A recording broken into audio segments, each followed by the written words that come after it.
ഹരേ കൃഷ്ണ. സർവം ശ്രീ രാധാകൃഷ്ണാർപ്പണമസ്തു. നവരാത്രി ആചരണവേളയിൽ 6-ാം ദിവസം നാം, അതായത് ഷഷ്ഠി തിഥിയിൽ ദുർഗാദേവിയെ, അതായത് കാർത്യായനി ദേവിയായിട്ടാണ് നാം ആരാധിക്കേണ്ടത്. കാർത്യായനി ഭാവത്തിൽ. ഈ കാർത്യായനി ദേവി ആരാണ്, അല്ലെങ്കിൽ ദേവി എങ്ങനെ ഉത്ഭവിച്ചു എന്ന് പല കഥകളുമുണ്ട്. അതിലൊന്ന് നമുക്ക് വിവരിക്കാം. കാതവംശത്തിലെ കാതൻ എന്നു പേരുള്ള ആ മുനിയായിരുന്നു ആ വംശത്തിലെ ഏറ്റവും ശ്രേഷ്ഠനായ മുനി. അദ്ദേഹത്തിൻ്റെ ആ മുനിക്ക് പല പുത്രന്മാരുമുണ്ട്. എങ്കിലും ഒരു പുത്രി ഉണ്ടാകണം എന്ന ആഗ്രഹത്തോടെ ദുർഗാദേവിയെ തപസ്സനുഷ്ഠിച്ചിരുന്നു. അദ്ദേഹത്തിൻ്റെ പുത്രനായ കാത്യനും ഭാര്യയായ ഹേമവതിയും ദുർഗാഭക്തരായിരുന്നു എന്നു മാത്രമല്ല, വിദ്യ ദാനം ചെയ്ത്, അതായത് ഫലം കൂടാതെ പ്രതിഫലേച്ഛയൊന്നുമില്ലാതെ വേദങ്ങൾ പഠിപ്പിക്കുന്നവരായിരുന്നു ഈ കാത്യനും ഭാര്യയായ ഹേമവതിയും. അത് കാതവംശത്തിലെ കാതൻ എന്ന പേരുള്ള ശ്രേഷ്ഠനായ മുനിയുടെ മകനാണ്. അങ്ങനെ അവർക്കും, ഈ കാത്യനും ഹേമവതിക്കും പുത്രന്മാരുണ്ട്. വളരെ പരമഭക്തരായിരുന്നു, ദേവീഭക്തരായിരുന്നു. നമ്മുടെ പൗരാണികത എടുത്ത് നോക്കിയാൽ ശാക്തേയരായിട്ടുള്ളവരെ പുരാതന കാലം മുതൽ തന്നെ കാണാം. മറ്റ് സങ്കല്പങ്ങളെക്കാളെല്ലാം ശ്രേഷ്ഠമായിട്ട് ഇവിടെ ഭൂമി ഉണ്ടായ കാലം മുതൽ തന്നെ നിലനിൽക്കുന്നതാണ് ശാക്തേയർ, അതായത് ശക്തിയെ ആരാധിക്കുന്നവർ. കാരണം പ്രകൃതി തന്നെ ശക്തി സ്വരൂപിണിയായ ദേവിയല്ലേ. ഈ എല്ലാറ്റിനും സ്ത്രീ സഹജമായ നാമങ്ങളല്ലേ നാം കൊടുക്കുന്നത്.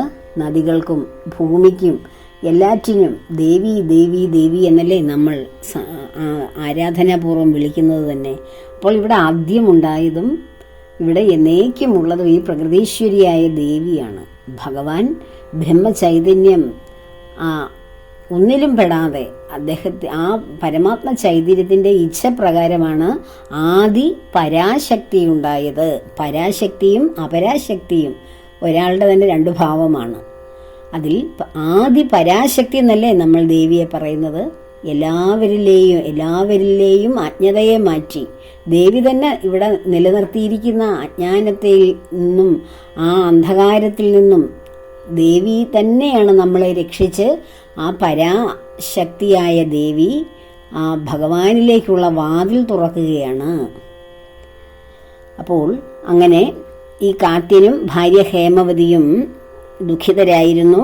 ഒരു പുത്രന്മാരുണ്ടെങ്കിൽ ഒരു മകളെ കിട്ടിയിരുന്നെങ്കിൽ എന്ന് വലിയ ആഗ്രഹമായിരുന്നു രണ്ടുപേർക്കും.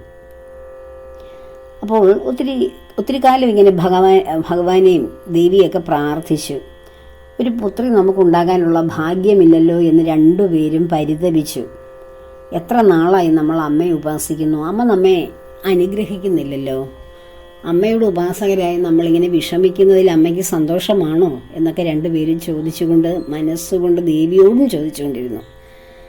അമ്മയ്ക്കും നമ്മുടെ പുത്രിയായിട്ട് ആരും നമ്മുടെ പുത്രിമാരാകാൻ വരുന്നില്ല എങ്കിൽ അമ്മയ്ക്ക് നമ്മുടെ പുത്രിയായിട്ട് ജനിച്ചുകൂടെ എന്നൊരു ചോദ്യവും അവരുടെ ഉള്ളിലുണ്ടായി. അത് ഇപ്പോൾ നമ്മൾ ഭഗവത് ഭക്തരാണെങ്കിൽ, ഭക്തിയുത സേവനത്തിൽ നിരന്തരം മനസ്സിനെ വ്യാപരിപ്പിക്കുന്നവരാണെങ്കിൽ നമ്മുടെ ആഗ്രഹം ഈ പ്രകൃതീശ്വരിയായ ദേവി അറിയുന്നു. ഈ പ്രകൃതിയിലെ പഞ്ചഭൂതങ്ങളും പഞ്ചതന്മാത്രകളും എല്ലാം അതിനു വേണ്ടിയിട്ട് ഉള്ള കോപ്പുകൾ കൂട്ടുന്നു, നമ്മുടെ ആഗ്രഹ പൂർത്തീകരണത്തിന് വേണ്ടി. നമ്മൾ ഭക്തരാണെങ്കിൽ, ഭഗവാനെയും പ്രകൃതിയെയും ഒക്കെ അറിയുന്ന ഭക്തരാണെങ്കിലേ അത് സംഭവിക്കുന്നുള്ളൂ. അല്ലാതെ എല്ലാവരും ആഗ്രഹിക്കുന്നത് ഇവിടെ സംഭവിക്കുന്നില്ല.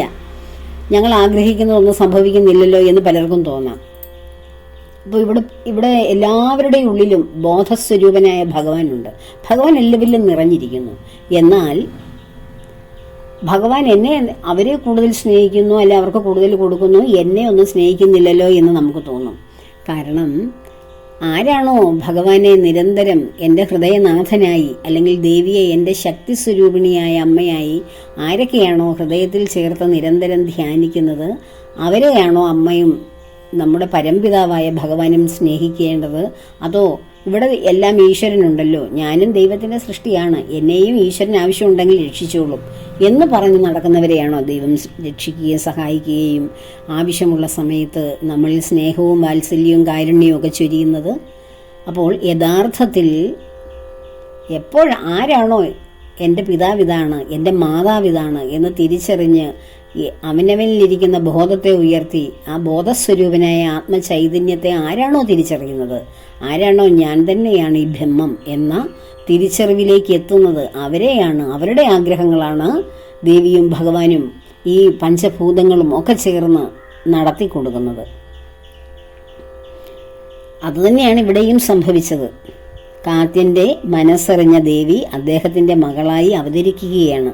അതാണ് കാത്യായനി ദേവിയായി അറിയപ്പെടുന്നത്. ഇതൊരു കഥയാണ്, പല കഥകൾ വേറെ ഉണ്ടാകും. ഈ 4 കൈകളോട് കൂടിയ ദേവി സ്വരൂപമാണ്, പുലിപ്പുറത്തിരിക്കുന്ന 4 കൈകളോട് കൂടിയ ദേവി സ്വരൂപമാണ്. സിംഹത്തെ ആസനമാക്കിയിരിക്കുന്ന ദേവീഭാവം ആണ് നമ്മൾ ആരാധിക്കേണ്ടത്. മഹിഷാസുരനെ ദേവി നിഗ്രഹിക്കുന്നതും ഈ ഭാവത്തിലാണ്. അപ്പോൾ നമ്മൾ ബാലസ്വരൂപിണിയായ ദേവി, അതിനുശേഷം കമണ്ഡലു കയ്യിലേന്തിയ താപസകന്യകയായ ദേവി, അതിനുശേഷം നവവധുവായ ദേവി, പിന്നീട് ഈ ബ്രഹ്മമാകുന്ന അണ്ഡത്തെ ഗർഭത്തിൽ ധരിക്കുന്ന കൂഷ്മാണ്ഡയായ ദേവി, പിന്നീട് നമ്മൾ അടുത്ത ദിവസം ദേവിയെ ആരാധിക്കുന്നത് സ്കന്ദമാതാവായിട്ടായിരുന്നു. അതായത് പിന്നെ മാതൃസ്വരൂപത്തിൽ, അണ്ഡം വഹിച്ചു കഴിഞ്ഞാൽ മാതാവായി മാറുകയല്ലേ, മാതൃസ്വരൂപിണിയായ ദേവി. അതിനുശേഷം തൻ്റെ കുടുംബത്തെയും പരിവാരങ്ങളെയും ഒക്കെ സംരക്ഷിക്കുകയും അവർക്ക് വേണ്ടുന്ന അനുഗ്രഹങ്ങളും ആവശ്യങ്ങളും എല്ലാം നിറവേറ്റി കൊടുക്കുകയും സർവസമ്പദ്ദായിനിയായ, സർവ ഐശ്വര്യദായിനിയായ, സർവ പ്രപഞ്ചയിക സുഖങ്ങളും വാരിക്കൊരുത്തിരുന്ന അമ്മയായ കാർത്യായനി അമ്മയാണ് ഇന്ന് അതായത് ഈ 6-ാം ദിവസം നാം ആചരിക്കുന്ന രൂപം. മഹിഷാസുരൻ കാത്യമുനിയുടെ ആശ്രമത്തിലെത്തി അദ്ദേഹത്തിൻ്റെ ഒരു ശിഷ്യനെ മോഹിപ്പിച്ച് തൻ്റെ പ്രേരണകൾക്കൊക്കെ വശംവദനാക്കുന്നു. അപ്പോൾ കാത്യമുനി മഹിഷാസുരനെ ശപിക്കുന്നു, നീ ഒരു സ്ത്രീ കാരണം മരിക്കപ്പെടട്ടെ എന്ന്. അങ്ങനെ ആ ശാപം ഫലിക്കാനായി ദേവി തന്നെ അതേ ആശ്രമത്തിൽ കാത്യ മഹർഷിയുടെ മകളായി ജനിക്കുകയാണ് സത്യത്തിൽ ചെയ്തത്. ഈ മഹിഷാസുര നിഗ്രഹത്തിന് വേണ്ടി, മഹിഷാസുരമർദിനിയായ ദേവി. അങ്ങനെ ദേവി അവതരിച്ച ഈ ദിവസമാണ് നവരാത്രിയുടെ 6-ാം നാൾ. വിശുദ്ധിയുടെ ആ ഒരു ഉന്നതിയിലേക്ക് യാത്ര ചെയ്യുന്നവൾ എന്നാണ് കാത്യായനി എന്ന വാക്കിനർത്ഥം. അതുകൊണ്ട് തന്നെ ദേവിയെ പൂജിക്കുന്നത് വഴി ആ ഭക്തൻ ആ വിശുദ്ധിയിലേക്ക് നയിക്കപ്പെടും എന്നാണ് സങ്കല്പം. വൃന്ദാവനത്തിൽ ഗോപികമാർ ഭഗവാനെ ഭർത്താവായി ലഭിക്കുവാനും ഇഷ്ടപുരുഷനെ ലഭിക്കുവാനും ഒക്കെ, ഇഷ്ടപുരുഷൻ അവരുടെ ഉള്ളിൽ ആരാണ്? ഭഗവാൻ മാത്രമല്ലേ. ആ ഭഗവാനെ ലഭിക്കുവാനും വേണ്ടി കാത്യായനി വ്രതം ആചരിച്ച കാര്യമൊക്കെ നമുക്ക് വളരെ നന്നായി അറിയാം. കാരണം കൃഷ്ണഭക്തർ എല്ലാവരും, ആ ഗോപീജനങ്ങളും ഭഗവാനും തമ്മിൽ വൃന്ദാവനത്തിൽ ആടിയ രാസലീലകളും എല്ലാം നമ്മൾ നിത്യേന വായിച്ച് അറിയുകയും മനസ്സിലാക്കുകയൊക്കെ ചെയ്യുന്നതല്ലേ. അപ്പോൾ കാർത്യായനി വ്രതം ആചരിച്ച ശേഷമാണ് ഗോപികമാർക്ക് ഭഗവാനെ ലഭിച്ചത്. ആ വ്രതാവസാനം അവർ യമുനയിൽ കുളിച്ചുകൊണ്ടിരിക്കുമ്പോഴാണ് ഭഗവാൻ ഇവരിൽ ആരൊക്കെയാണ് യഥാർത്ഥത്തിൽ ഭക്തിയുള്ളവരായി, അതായത് ശരീരം എന്ന ബോധത്തിൽ നിന്നും അഹം എന്ന ബോധത്തിൽ നിന്നും ഞാൻ ബോധസ്വരൂപനായ ആത്മചൈതന്യമാണ് എന്ന ഭാവത്തിൽ ആരൊക്കെ എത്തിയിട്ടുണ്ട് എന്ന് പരിശോധിക്കാനായിരുന്നു ഭഗവാൻ ആ ഗോപി വസ്ത്രാഭരണം നടത്തിയത്.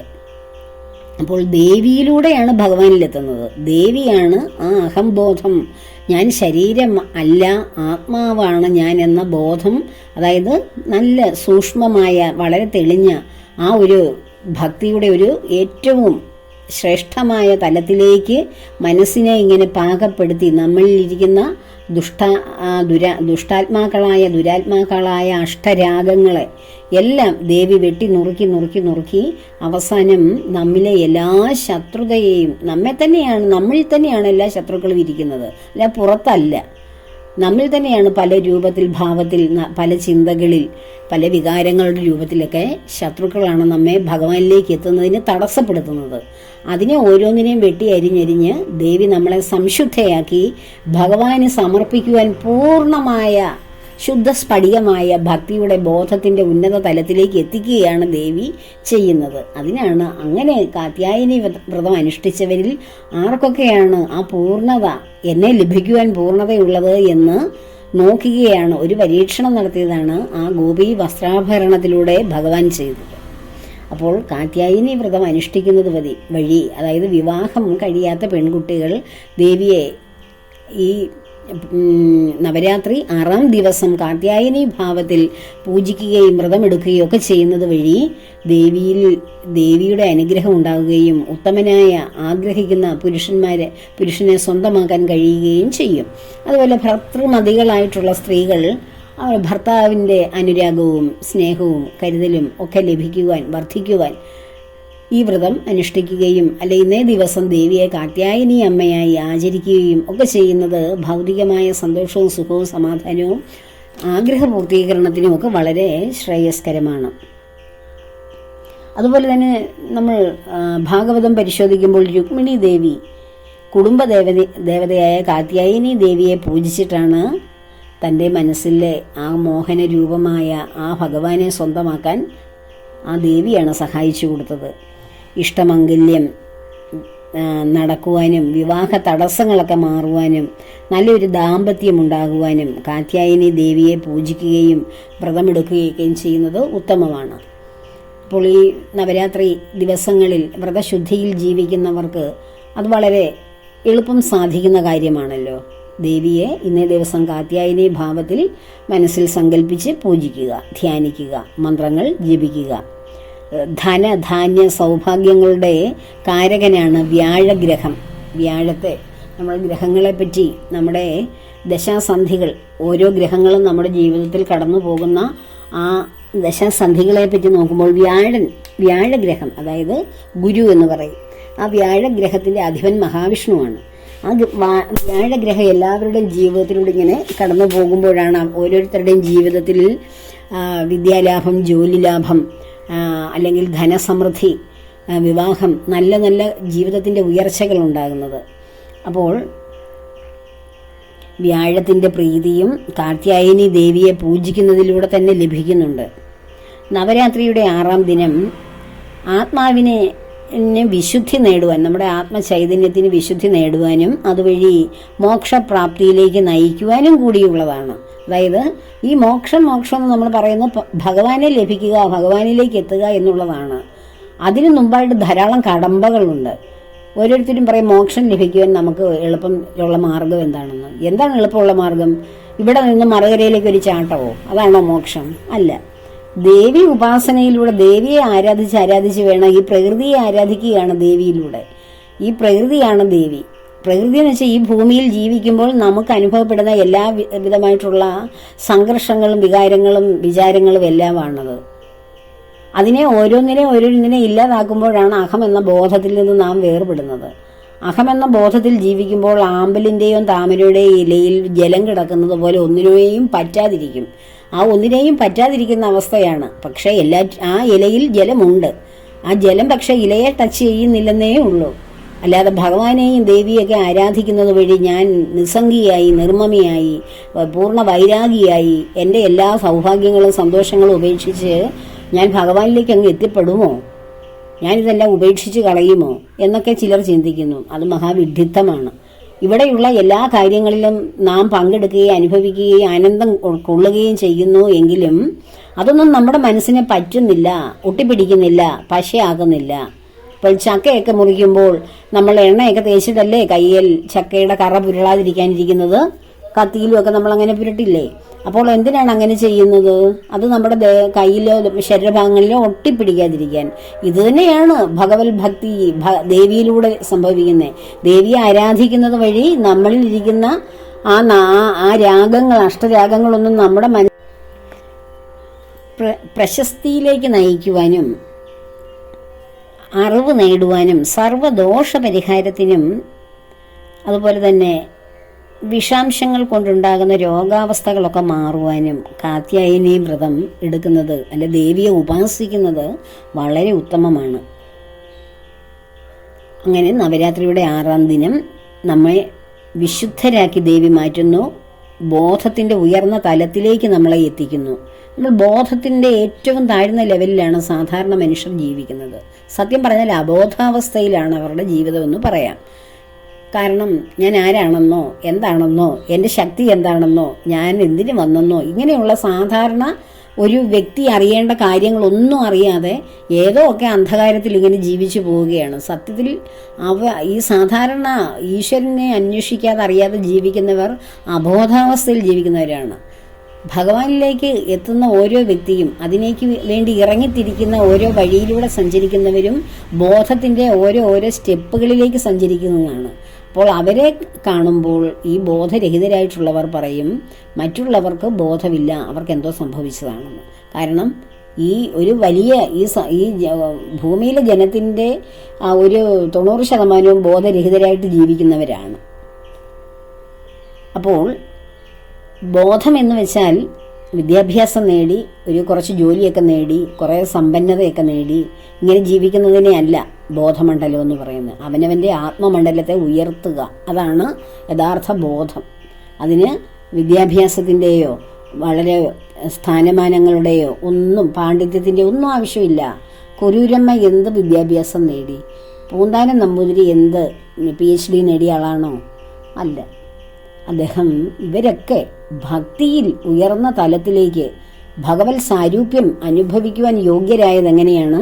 അവരുടെ പാണ്ഡിത്യം കൊണ്ടോ അവരുടെ ഗർവോ സ്ഥാനമാനങ്ങളോ സമ്പത്തോ ഉന്നതമായിട്ടുള്ള ലക്ഷൂറിയസ് ജീവിതങ്ങളോ കൊണ്ടാണോ? അല്ല.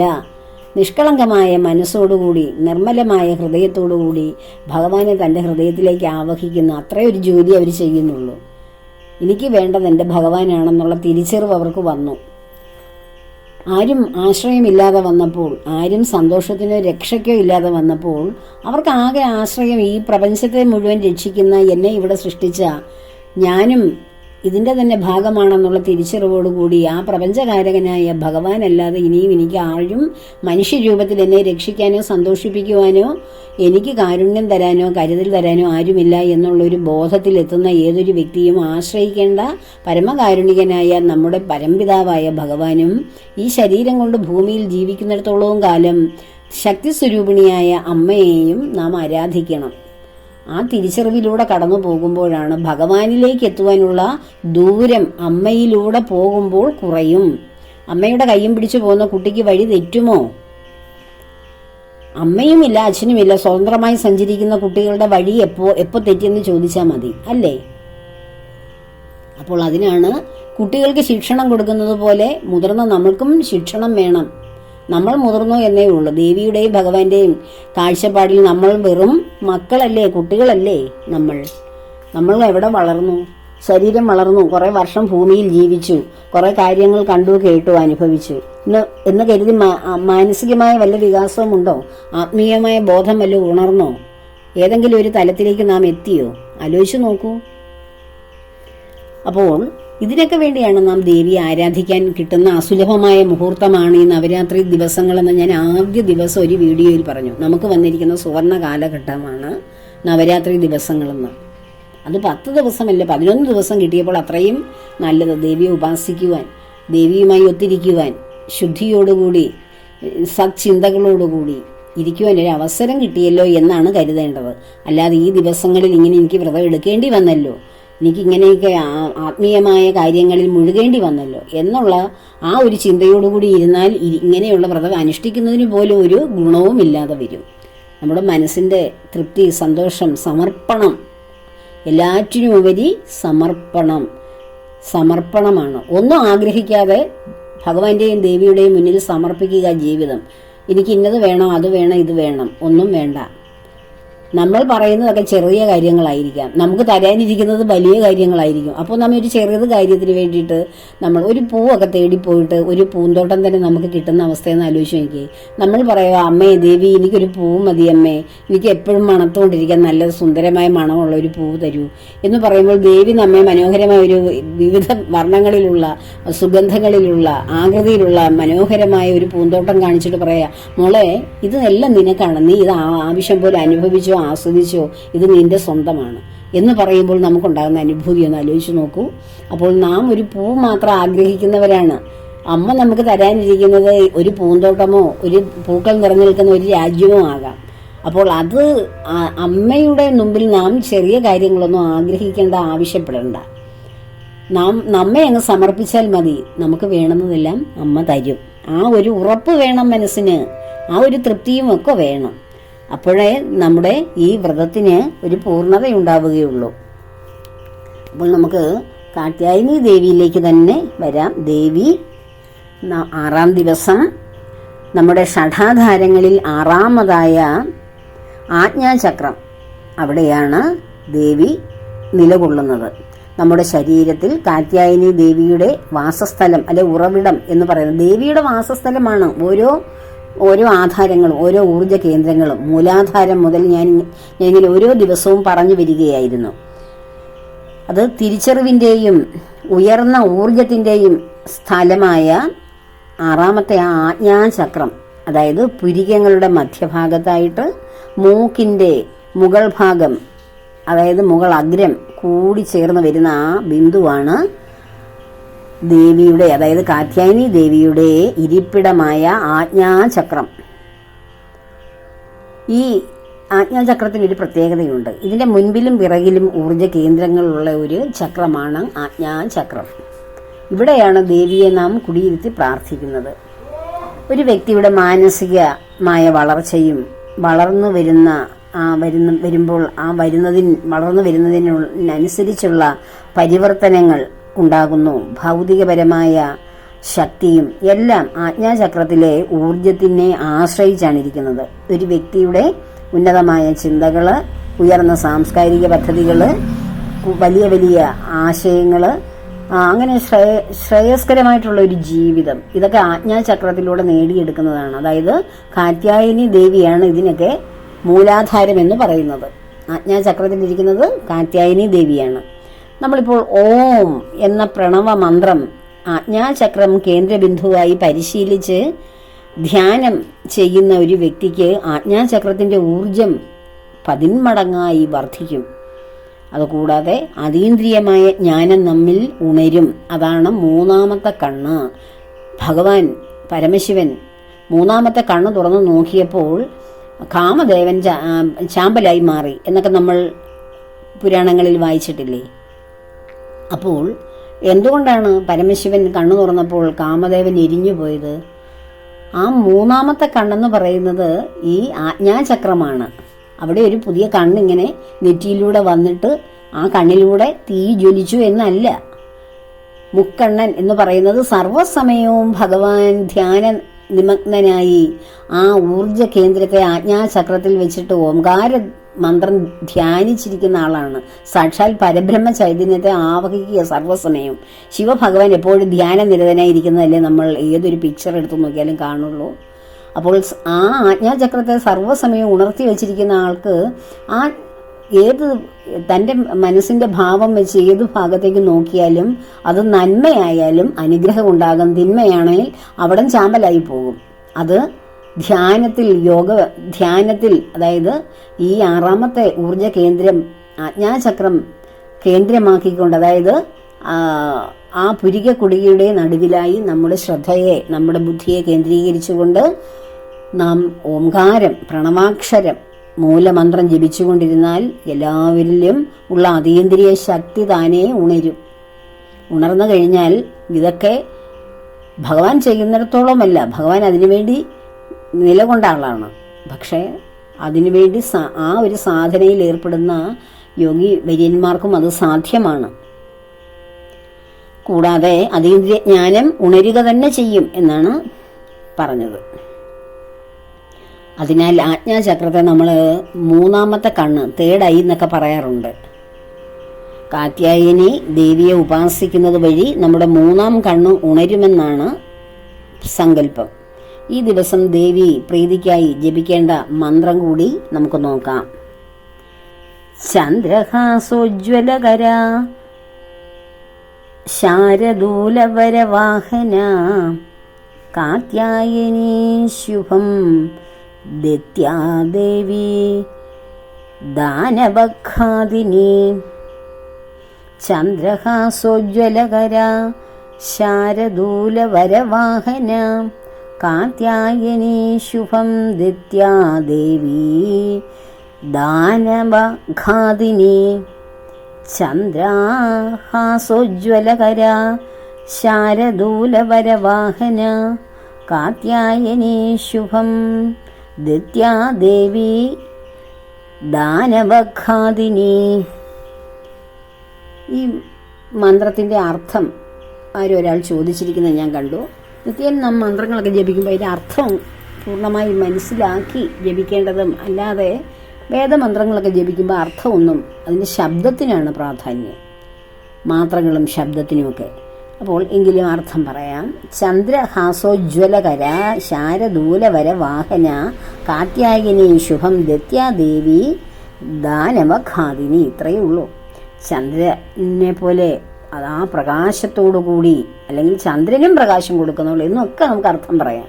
അല്ലെങ്കിൽ ചന്ദ്രൻ്റെ ആ തേജസ്സോടുകൂടി, ഉജ്ജ്വലമായ ഹാസത്തോടുകൂടി, പൂർണ്ണചന്ദ്രൻ്റെ പ്രഭയോടുകൂടി മന്ദഹസിക്കുന്ന ദേവിയുടെ ആ മന്ദഹാസത്തിൻ്റെ മാധുര്യം നമ്മുടെ ഈ പഞ്ചേന്ദ്രിയങ്ങൾ കൊണ്ട് ഉൾക്കൊള്ളാൻ നമുക്ക് വല്ലതും കഴിയുമോ? നമ്മളിതൊക്കെ പറയാം എന്നേ ഉള്ളൂ. അപ്പോൾ മന്ത്രത്തിൻ്റെ ആ ഒരു അർത്ഥവ്യാപ്തിയൊന്നും നാം ഗ്രഹിക്കേണ്ട കാര്യമില്ല.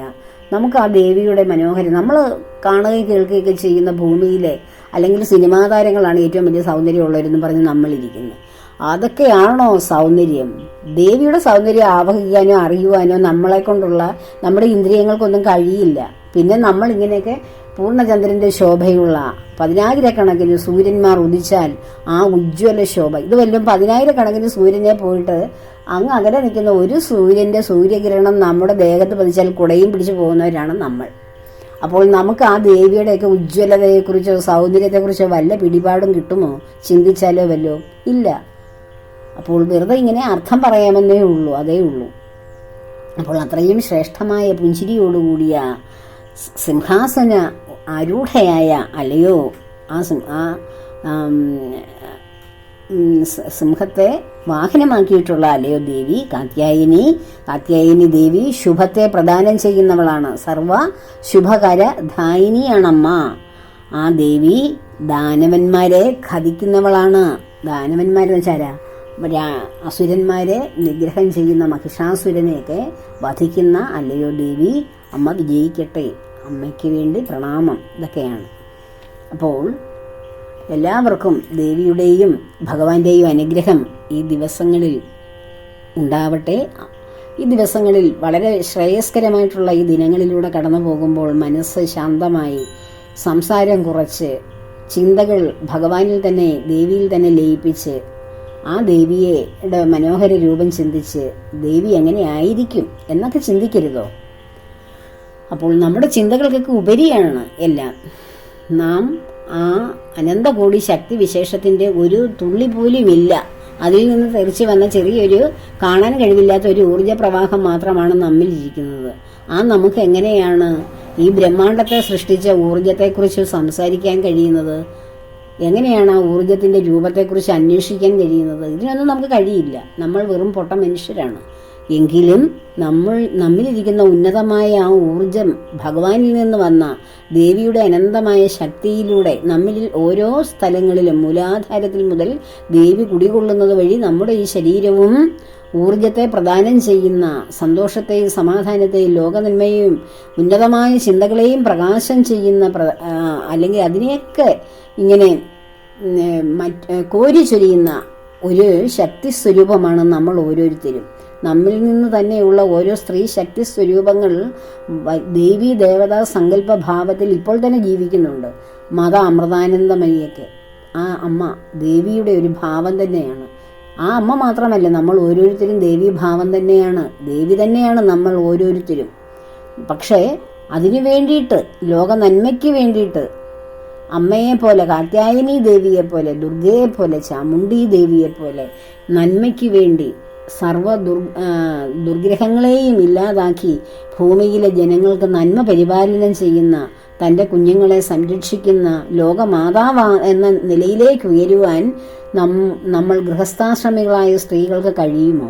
പക്ഷേ നമ്മളിലെല്ലാം ആ അമ്മയുടെ അനന്തകോടി ശക്തിവിശേഷങ്ങൾ കുടിയിരിക്കുന്നുണ്ട്. അത് ഈ നവദിനങ്ങളിലെങ്കിലും നമ്മളൊന്ന് ഓർക്കുന്നത് നന്നാവും.